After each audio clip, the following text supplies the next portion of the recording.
Hello, everybody, and welcome back to our podcast. We are Career Convos Beyond the Resume, and today we have with us our very first special guest, Tim Tesmer. Hey, everyone. Thank you for coming, Tim. Absolutely. We're so happy to have you and learn a little bit more about what sort of drives your passion for your job. Oh, okay. So, Blake, do you have anything you want to say? Yeah, so let's open it up a little bit. First, how are you doing? Let me ask you that. Oh, first. doing pretty well, thank you. That's good, yeah. Like we said, we're filming this on a Monday, and it's a Monday. It's definitely a Monday. Yeah. I'm definitely feeling a lot more deprived from, because obviously we just had conference and everything, so Oh, that's right. That's getting all that feeling in and everything, so. Yeah. Blake is depleted today. I am depleted. Yeah, I am. depleted, right. Blake is depleted. Yeah. With good reason, though. Oh, well, you know, it's a reason, right? Yeah. He's got fiberglass everywhere. Up and down from the pole. But anyways, yeah, Tim, as Kristen mentioned, we kind of want to talk a little bit about more what kind of drove you to the kind of line of pathing of your job and everything. So my first question for you would be kind of more along the lines of kind of how did you end up in this field? Well, that's a great question, and I'll try not to give a long-winded answer. That's what you're here for. That's what Okay, you're all right. Long-winded answer we like. We want the Tim special. Well, so when I went to college, initially, I went to college to study business and finance. It didn't take me very long to realize that that was not what I was intended to do. And so I got into elementary education, and I loved that. I loved the program, the classes, and when I was in college, I also squeezed as many literature classes in as I could, history classes and psychology classes, and it took me a little longer to get out of college because I packed it as full as I could. And then I have a degree in elementary ed, but before I graduated, I got a job with a fiber optic company where my brother was the vice president. And so I finished college driving from Greencastle to Indianapolis, and then from Indianapolis to ISU 3 days a week my last semester. And although I met with some success, in that field, the company was growing like crazy. It was fiber optic cable construction. And so my job kept changing. And I like that, I like that dynamic nature. But there was always that part of me that felt like there was something else I was supposed to be doing. And I was there for about 5 years, and into it 3 years, I realized that maybe God was calling me into ministry. And I explored that, and finally in 2001, I started pastoring a small church in a bivocational way, which just meant that it wasn't enough to sustain me in terms of income. And so I got into business with my dad. He had a small construction company. My brothers worked for him too. And I was kind of doing the administrative stuff, and then any of the, I could go out on the jobs, but I wasn't very good at construction, Yeah. And so that kind of got things moving. Then I took a position at a church as the minister of education, and from the minister of education to the associate pastor. And then I started doing that full time. And then I became the senior pastor of a church in Vincennes called Ridgecrest Baptist Church.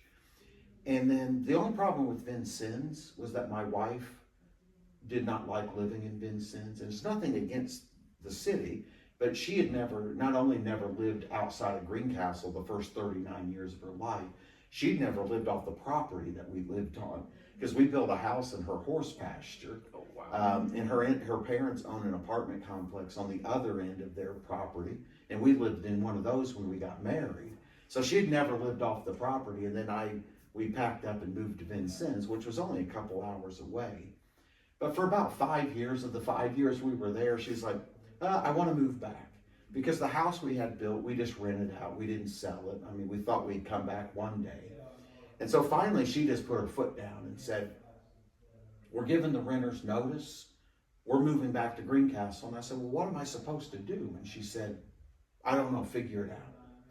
And so I thought, well, there's not any full-time pastoring jobs in Greencastle that I know of. but maybe I can, substitute preach called pulpit supplying. Maybe maybe there's a church that needs a part-time pastor. And I got this idea. I thought, well, I've been doing public speaking forever.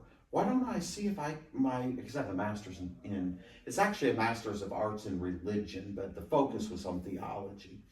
And, but it turns out for me to teach communication, I needed a master's in communication.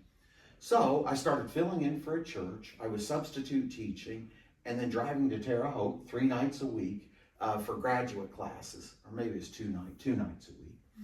And then in 2 years, I got my master's, and I was asked if I was interested in then just teaching as an adjunct for Indiana State. And I was like, yeah, that's kind of what my plan was. Yeah, right.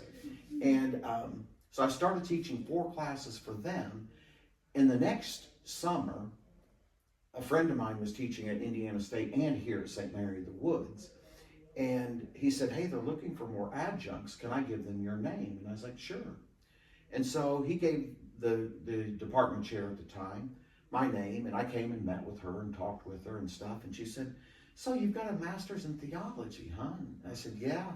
And she said, well, let me introduce you to Richard Collins. He's the program director for theology, and maybe they'll need an adjunct there.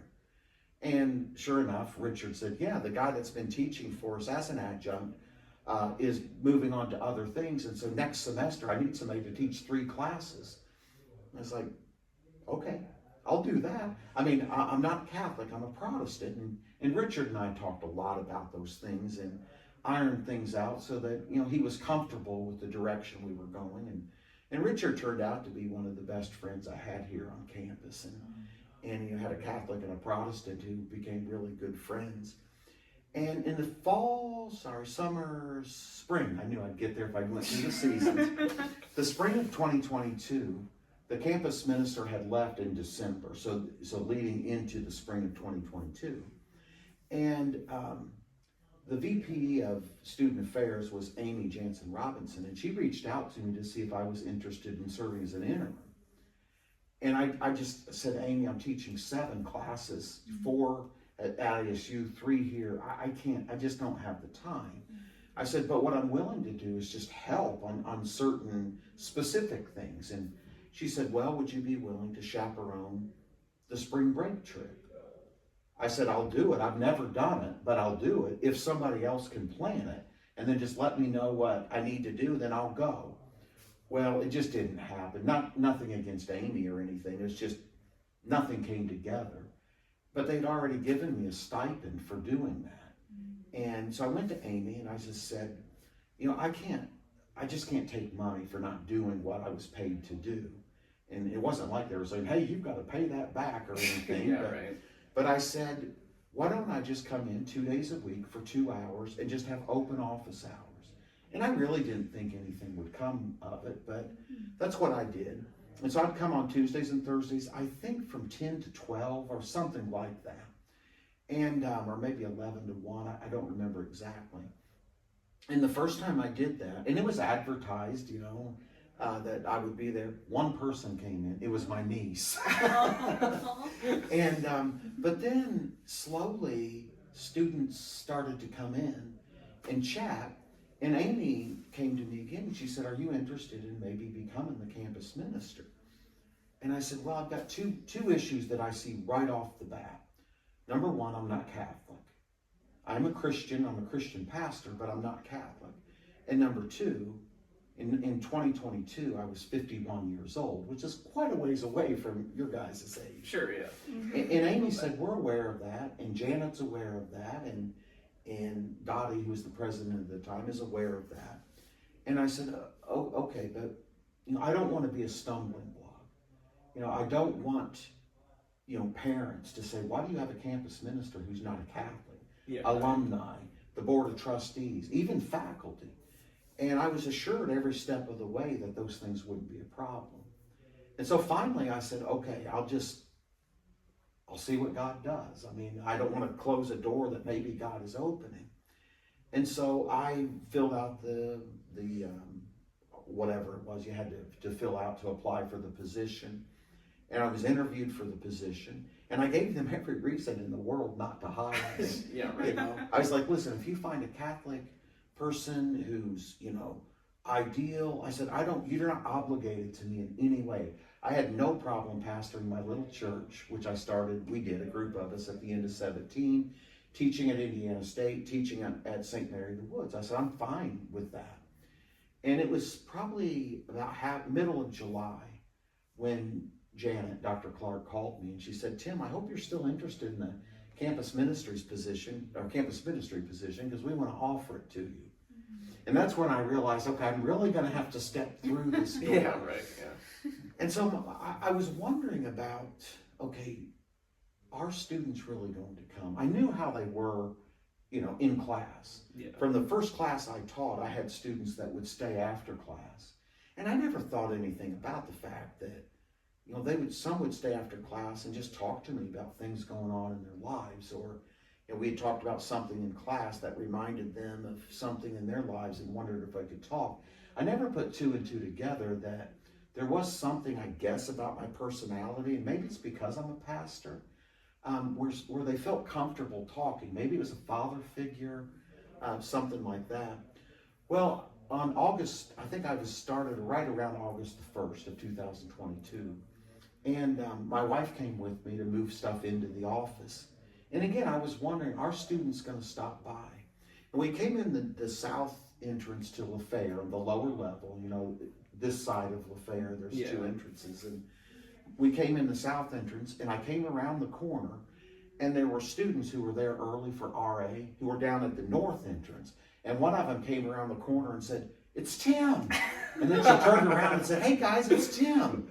And from that moment, before I moved a single thing into my office, there were like 5 students in there. Oh, that's awesome. And it so stayed that sweet. way ever since. And so, you know, I suppose I could be campus dad or campus grandpa. Campus dad. You know, Yes. how things go. But That's how you should be listed on the website. You need a Yeah. shirt that Sure. says that, right? Yeah. But that's, and it's been so fulfilling. You know, it's like you say, I mean, you can do things, and I could do things to make a lot more money than I do, but I don't think I could do something that I would be as fulfilled as it is here. And I hope to be sensitive to how God is moving, and if the time were to come where it's time to move on, then I will. But, you know, right now I'm happy to say that it's just like you guys. I mean, getting to talk with you.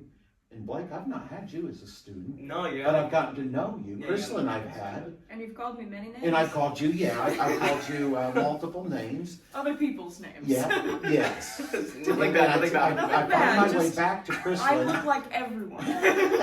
after you say, Tim, it's Crystalline. I said, oh, yes, that's right. And I had you as a student. Yes. Yes, a wonderful speech class.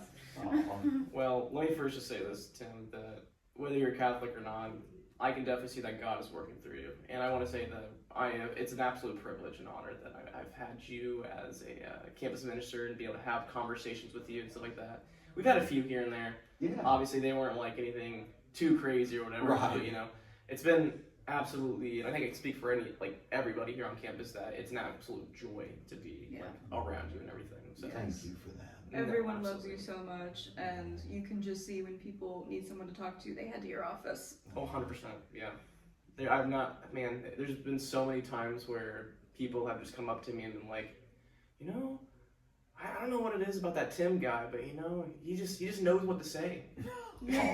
Knows the right things to say, you know, and that they're always like, are you going to FCAs? And I'm like, yeah, of course we're going to go FCA. And they're like, well, we're going to go to FCA just so we can see Tim. So I've known a lot of people that say that. You don't hear a lot of those things behind the scenes, but it's real. And it's funny in FCA because it's a bunch of college students and then me. Yeah. And we get into small groups, and I'm hesitant. It's like, okay, do I interject myself here, or do I just pull back and let the students in?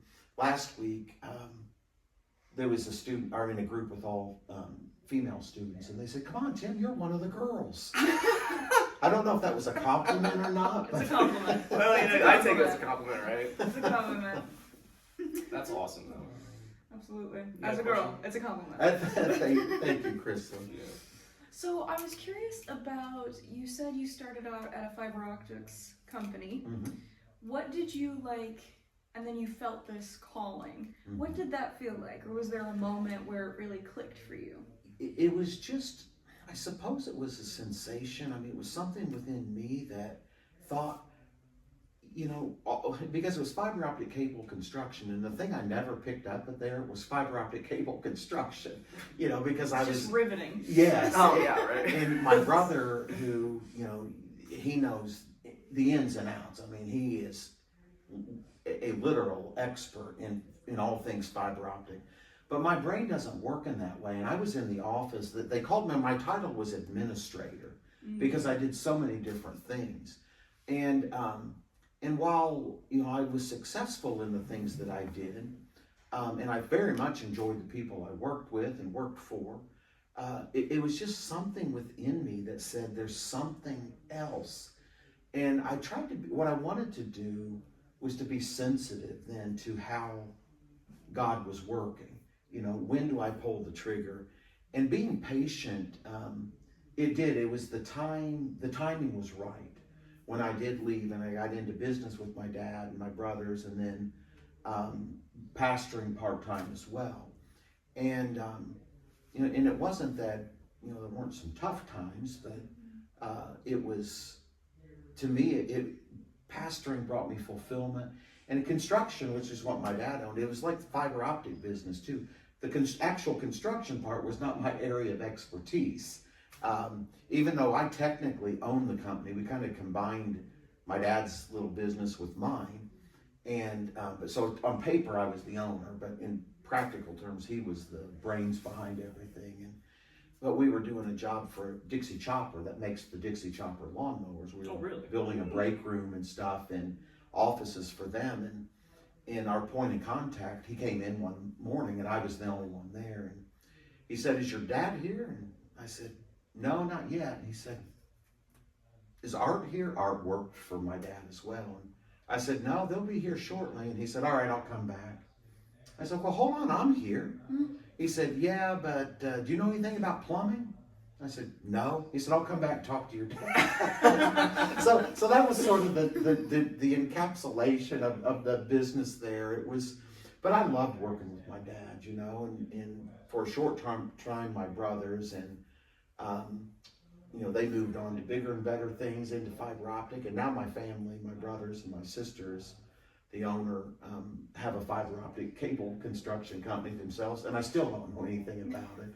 I try to help them in the summers, which is always fun, because when you do what I do, there's not a lot of outdoor time or physical activity, and so it's nice to just be outside and sweat and stuff and be out in the sun and things of that nature. So You definitely begin to miss it. yeah, yeah. That's definitely what I'm kind of starting to realize a little bit with my career path, with like teaching and stuff like that. I got to find that time to be outside and figure out when I can actually go and be outside and just do whatever, go for a walk or something. Yeah, and it's really important. And even at home, I like to, I'm weird, I guess, but I like to pick up sticks after a storm blows through. And, and maybe I have a tad bit of pyromania because I like building brush fires and watching it burn. And there's some satisfaction in watching it. That's just the Midwestern in you. Yeah, probably. Yes. You're just one step closer to just watching, arson fire take place in your backyard. That's what my wife's like, Well, to take a quick story, so we had a young lady that worked here, and she and her husband have a house in Green Castle here in Terre Haute, and she needed, they had an old barn, like an old shed that the wind had knocked down, and she was having trouble like finding somebody to haul it off. And I said, "Well, I think we could burn it, and we can kind of do a controlled burn, and we can burn it, but I'd never burn anything in close proximity to anything else." And so we had a nice fire going. And I looked over at her garage, and her husband said, "What is that?" And all the vinyl siding on the side of the garage melted off. I said, "I think we need to put this fire out. And I think I need to find somebody to come and fix your vinyl." And that's when I said, I've burnt you had fires for years, but there's always plenty of room. I never once thought about the heat. Now, my brothers were like, yep, that's exactly like something you'd do. They weren't surprised in the least. My wife, yep, that's exactly like something you'd do. So Gee whiz, that's... I was trying to be helpful and ended up probably costing her more. Well, you know... Hey, the shed's gone. The Yeah, shed's it's gone, gone, that's yeah. right. Shed's gone. The shed is evaporated. Yeah, that's right. Yeah, I knew how to set things on fire, but I guess I wasn't very smart about when I set things on fire. Well, you live and you learn, right? That's right. Beginner arsonist. Yes, yeah, It's just prepped you for your next adventure. absolutely. Hello, everybody. What's the name of our podcast? It's a bad that I already forgot. It's good.